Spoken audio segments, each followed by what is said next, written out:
दादीसा ने अभीरा और अरमान के लिए खींची लक्ष्मण रेखा और नहीं दी पूजा में एंट्री। जी हाँ दोस्तों, ये रिश्ता क्या कहलाता है कि अपकमिंग एपिसोड में आपको देखने को मिलेगा कि जहाँ एक तरफ दादीसा रोहित की घर वापसी के लिए घर में पूजा रखती हैं, वहीं अरमान और अभीरा को पूजा में बैठने की इजाज़त देती हैं। दूसरी तरफ जब पूजा की तैयारी हो जाती है और अरमान और अभीरा को सब लोग पूजा में बैठने के लिए बुलाते हैं तो वो घर में नहीं होते, जिससे दादीशा बहुत गुस्सा हो जाती हैं। वहीं पंडित जी भी बोलते हैं कि पूजा का मुहूर्त निकले जा रहा है, अब पूजा स्टार्ट कर देनी चाहिए। तभी अरमान और अभीरा दौड़े हुए आते हैं, जिन्हें दादीसा सख्त हिदायत दे देती हैं और कहती हैं कि वहाँ से तुम दोनों अंदर नहीं आ सकते।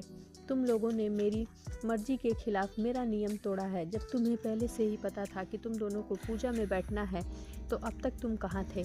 वहीं अरमान कुछ कहता है, इससे पहले दादीसा गुस्से से चिल्लाते हुए नजर आती हैं। तभी अभीरा अरमान को शांत करती है। फिर भी अरमान दादीसा का गुस्सा देख बहुत परेशान हो जाता है और वो लगातार बोलते हुए नज़र आता है और कहता है कि मनीष जी की तबीयत खराब हो गई थी, उसके लिए मैं अभीरा को लेकर वहाँ गया था।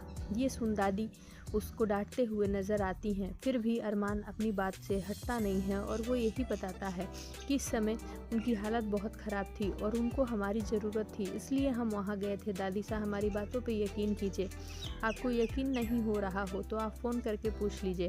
तभी दादीसा को एहसास होता है कि वो रोहित के ना मिलने की वजह से वो भी दुखी हैं और वही तब भी वो कहती है कि तुम दोनों ने मेरे मर्जी के खिलाफ बिना बताए इस घर से गए हो, इसलिए तुम दोनों को तो मैं पूजा में बैठने नहीं दूंगी।